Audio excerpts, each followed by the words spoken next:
Oh, hello. Didn't see you there. I'm reading Immanuel Kant. This is his book, Groundwork on the Metaphysics of Morals. You know, you may be studying this in class. I know I'm forcing my students to study it. And what Kant is up to in this book is attempting to create an a priori ground for ethics and morals. Now, what does that mean? A priori is a fancy term for something that comes before any experience.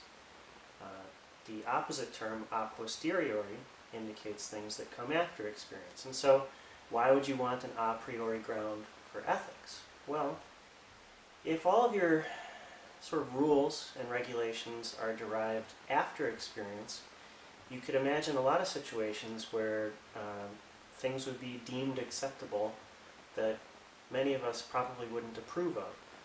For instance, you might say, well, gosh, you know, in this country or at that time, it was acceptable to have young girls get married at age 12. You know, where today, many of us would say, you know, we don't think that is really acceptable. We don't think women can offer consent. And the same goes for things like slavery. You know, well, gee, at a certain time, slavery was acceptable to this or that culture.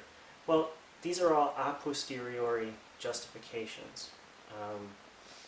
You know, it's appealing to some sort of historical necessity or appealing to some sort of outcome. You know, well, it was bad, but we needed it to happen because otherwise, you know, something else good would not have occurred. And so Kant, he doesn't like the notion that the rules, the ethics, could be so dependent on the time and the place. He wants to find universal rules, rules that apply no matter where you are. It is always wrong to enslave another person. It is always wrong to murder. It is always wrong to steal, for instance. So he's looking for an a priori ground. Oh, hello. An a priori ground for ethics, one that comes before experience, one that applies no matter what kind of experience you have had or will have in the future. All right, well, his method for doing that he calls the Categorical Imperative. It's in section 2 of this book. And the Categorical Imperative is essentially a test, okay? It's a test by which you can figure out whether what you propose to do could be an a priori universal law or rule that people should follow at all times, no matter what. So, for instance, let's say you're driving on the road, okay? Something that many of us do all the time. You're driving on the road, and you're on the expressway, and you don't know whether you want to let someone in front of you, okay? You know, that they're entering the expressway from an on-ramp, and you're in a hurry. You don't want to make time for all kinds of people, and so, you know, you're sort of caught in a pickle. You know, part of you feels like you should do it, but another part says, screw it, I don't want to do that. Well, Kant would want you to test your maxim, and a maxim is something that you propose to do, with the categorical imperative. So let's say your maxim is something like this. I will not let anyone in on the expressway. It's a perfectly reasonable maxim. And by that I mean we understand what it means. It's a proposal of a way that you choose to act. Now Kant will want you to evaluate the maxim using the categorical imperative. And the categorical imperative roughly is act only in accordance with the maxim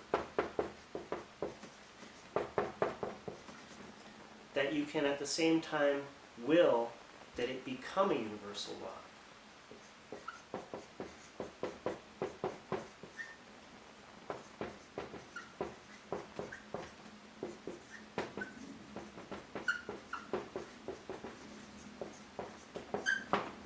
I've shortened it a bit there.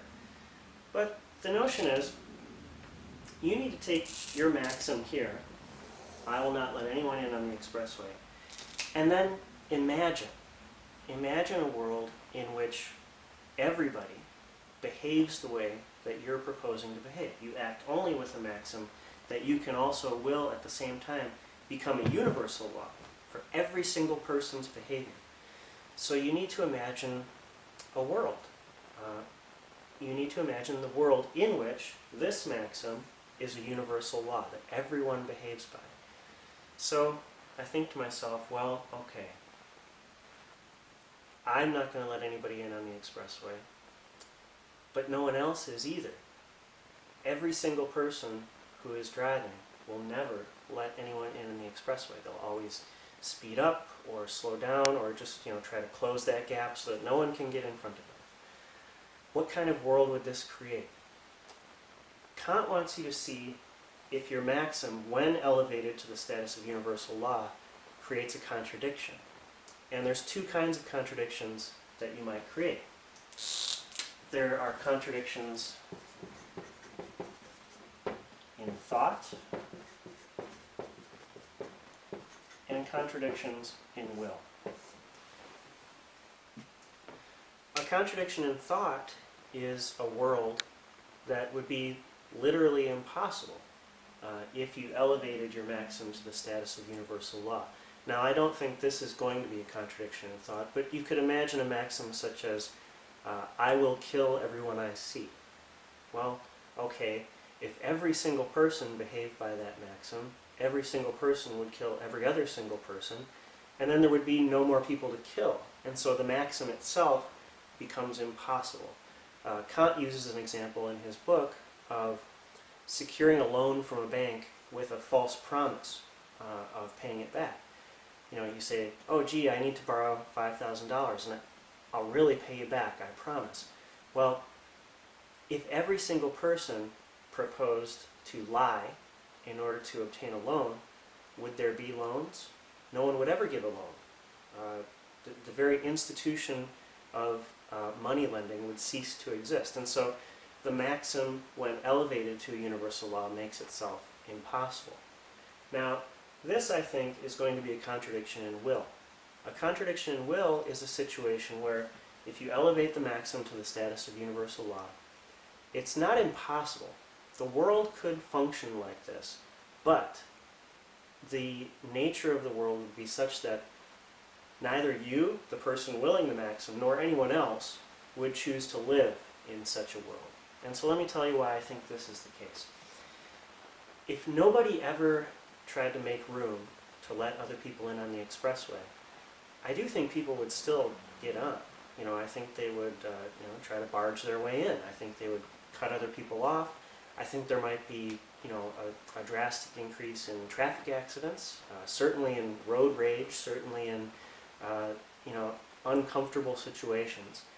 And so the world would be possible, but would you want to live in it? And when I say you have to put yourself in the position of both the person not letting someone in, but also the person not being let in. Would you want to live in a world in which no one else let you in, and you had to put yourself and your car in danger in order to get on the expressway? I don't think so.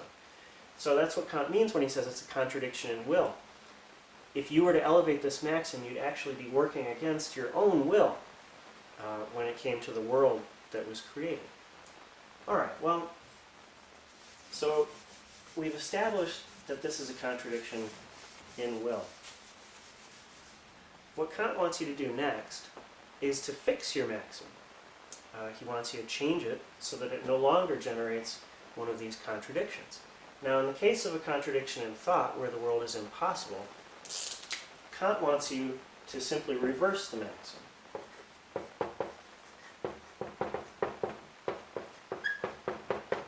He calls this a perfect duty, and by perfect he means it applies in all cases. You must always reverse the maxim. So if it were the false loan promise, for instance, the original maxim was, I will lie in order to obtain a loan, but that creates an impossible scenario where no loans are ever given. And so you fix the maxim by creating a perfect duty. You say, I will never lie in order to obtain a loan. So it's a perfect sort of law that applies in all cases, no matter what. Okay, now, in our case, with our traffic example, Kant would want you to fix the maxim because no rational being would want to live there in the world you've created. But he'd want you to fix it with what he calls an imperfect or meritorious duty. Now, what does he mean by imperfect? I've had a lot of students get confused, and they take the word imperfect to mean that, oh, well, the world is imperfect and we have to fix it. We're talking about the duty itself. So how would you fix the maxim in a way that isn't strict and unremitting and always applicable, but how would you fix it in such a way that you'd specify the conditions under which it would be good, it would be meritorious to do it? I will never let anybody in on the expressway. That we've said that's failed. How would we fix it? Well, we should specify the conditions under which we would or should let someone in on the expressway. Now, for instance, if you just reversed it in the way of a perfect duty, and you said, I will always let people in on the expressway, well, what would happen if everyone behaved by that maxim? You could imagine a very weird scenario in which every single person lets an unlimited number of people in front of them, and then there'd be a massive traffic jam for miles and miles and miles. And I think, again, you would have created a world that no one wants to live in. Well, then maybe you should fix the maxim by saying, I will let one person in on the expressway. Now, do you see how this is an imperfect duty? It doesn't apply to all cases. It only applies to the first person you see. You don't have to let everybody in. You don't have to let the first person and the second person and the third person. You have a duty sometimes. You have a duty to let one person in on the expressway. And then you need to go on your way, because otherwise you'd be creating a traffic jam behind you. I think if you imagined a world in which every single person behaved by this maxim, I will let one person in on the expressway, I think you'd see that it's probably the optimal situation. Everyone who needed to get on the expressway would be given a turn, and everyone who was already on the expressway would grant a turn, but would also not be delayed too much. Okay? So we've fixed our initial maxim's contradiction in will by specifying the conditions under which we should do something different. Okay? So I like that traffic example, but Kant uses an example in his book, which is, essentially laziness. He talks about someone who could be a very talented and productive member of society, but chooses to just sit around and have fun instead of developing his or her talents.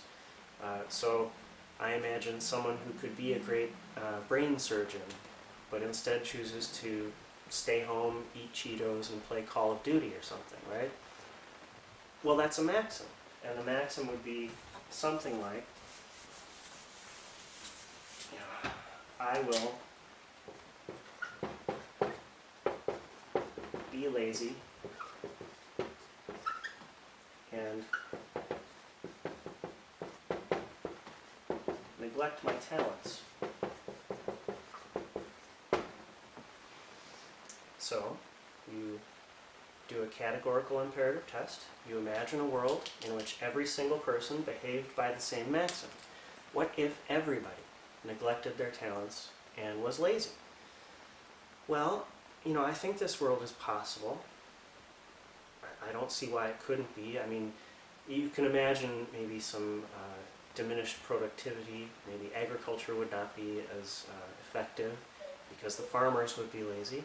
But, I think people could subsist. They could find berries or something. And, really, I don't see any reason why people couldn't survive in this world. But would you, or any other rational being, want to live in a world in which every single person behaved by this maxim? I don't think so. Speaking of brain surgery, if you wanted brain surgery, I doubt you'd want to go to the brain surgeon who had been eating Cheetos and playing Call of Duty all day as opposed to studying his or her technique, practicing, right? And the same goes for any sort of expert or excellent individual in the world. You'd want a good police officer, you'd want a good president, you would want a good farmer, grocer. I mean, all these sorts of situations, right? So, if the world is possible, it's not a contradiction in thought, and we don't have to reverse it in all cases. So I will never be lazy and neglect my talents. And I think if we did that, if we fixed it that way, you could see that that might also create a contradiction in the world. If you never relaxed, if you never took a break from studying, if you never took a break from self-improvement, I think there would be a lot of stress. There would be a lot of negative health consequences, ulcers. People might only live 50 or 60 years because they never had downtime, right? So instead, I think we should fix the maxim. It's contradiction in will. So we should fix the maxim by specifying the conditions, the imperfect duty that you have to develop your talents. And so maybe you would change it like this. I will only be lazy and neglect my talents for 2 days out of 7. Okay, so I've chosen a way to fix it that's consistent with our idea of the work week. But I think you can see that in this case, if every single person acted by this maxim, they relaxed and did nothing, at least nothing productive or nothing in terms of personal improvement for 2 days, the world would certainly keep going. There'd still be a good chunk of the week for people to work and be productive and improve, but there would also be sort of a valve, a safety valve, a downtime, time for people to kick back and enjoy life, to enjoy the fruits of their labor. And this maxim seems to pass. It seems to be one that creates neither a contradiction in thought nor a contradiction in will. So I hope you can see that this idea of the categorical imperative is actually quite powerful. You can apply it to nearly any kind of maxim that you might propose. So if we talk about slavery, that was the sort of old, morally acceptable thing that many societies throughout human history have done. The maxim would be something like, I will enslave people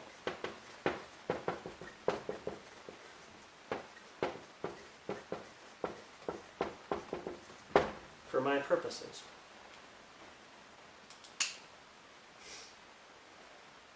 Now, is this a contradiction in thought or a contradiction in will?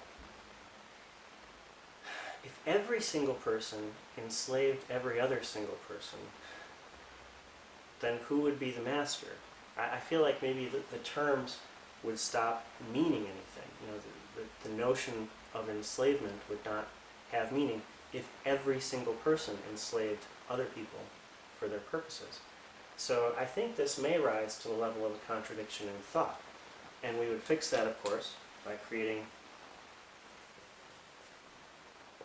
a perfect duty to do the reverse. I will never enslave others for my purposes.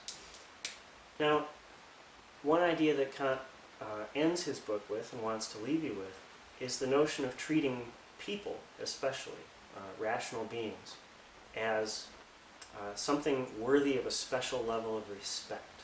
Okay, and the distinction he draws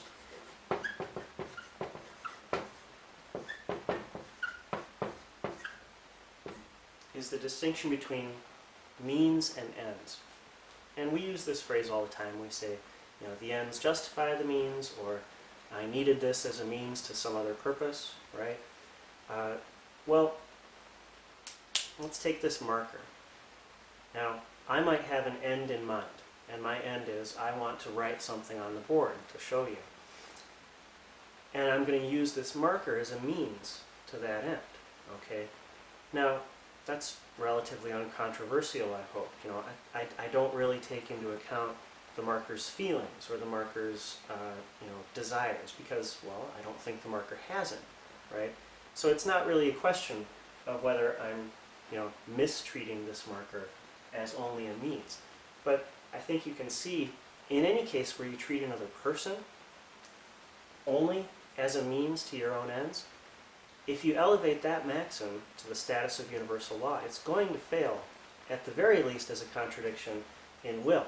Because what rational being would want to live in a world in which everybody treated other people as a means only, and not as an end in themselves? Kant wants you to treat rational beings with respect, and the respect that he wants you to treat them with is by never treating someone as a means only, but also respecting the ends that they have. So if this marker did have feelings, and I wanted to use the marker to write on the board, I would need to take into account, well, does the marker want to help me? Maybe I should pay the marker a salary.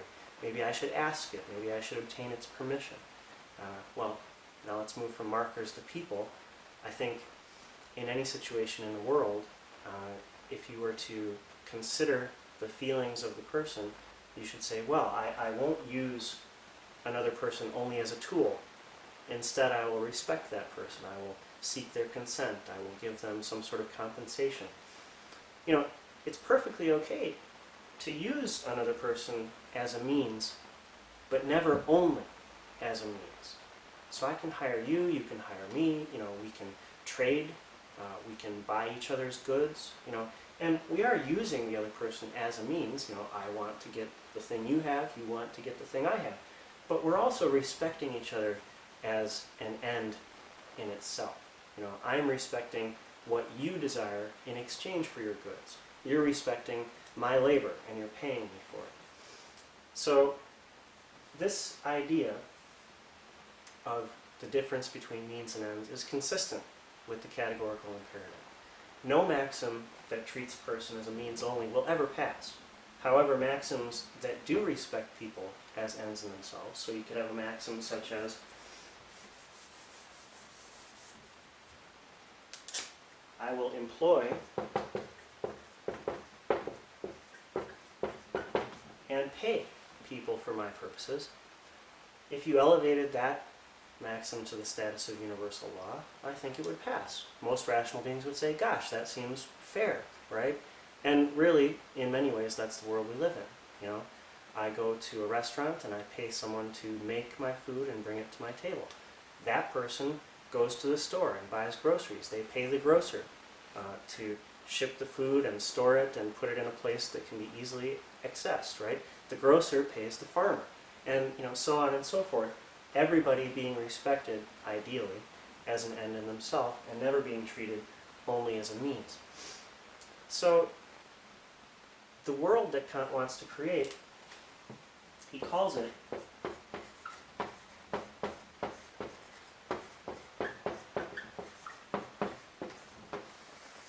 the kingdom of ends.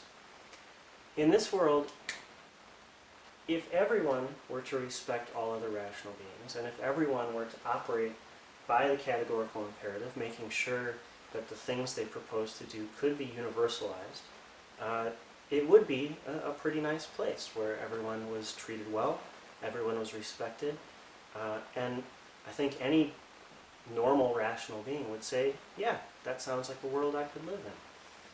So what Kant has done, you see, he's offered us a tool for evaluating before experience and without respect to consequences. He's offered us a tool, the categorical imperative, for evaluating whether the things that we want to do could be acceptable as a moral rule, as a law. And if we were to do that, if we were to be good people and really think about our actions, it would result in a kingdom of rules and laws in which everyone was respected and everyone was sort of given the optimum level of freedom and ability to improve and expand and grow and be the best they could be. And Kant thinks that this sort of approach is vastly superior to approaches that are based only on consequences, because if you base your rules only on who benefits, well, it's very easy to make rules that only benefit you while you're in power. Okay, so this Kantian perspective is very appealing to advocates of human rights, let's say, to people who champion, the rights of underclasses or minority groups within societies. And I think you can see, I hope, that this is a very powerful tool. So you should definitely go and get this book, take a look at it. It is rather complex, I will admit. I've boiled it down in a very simple way here. But there's a reason that your ethics teachers keep torturing you by requiring this in class. And the reason is it's a fantastically powerful piece of ethical reasoning, and it's extremely influential. All right, well, I hope you learned a lot. I hope I was reasonably entertaining. I hope we treated each other as ends in ourselves, and I'll see you next time. Bye-bye.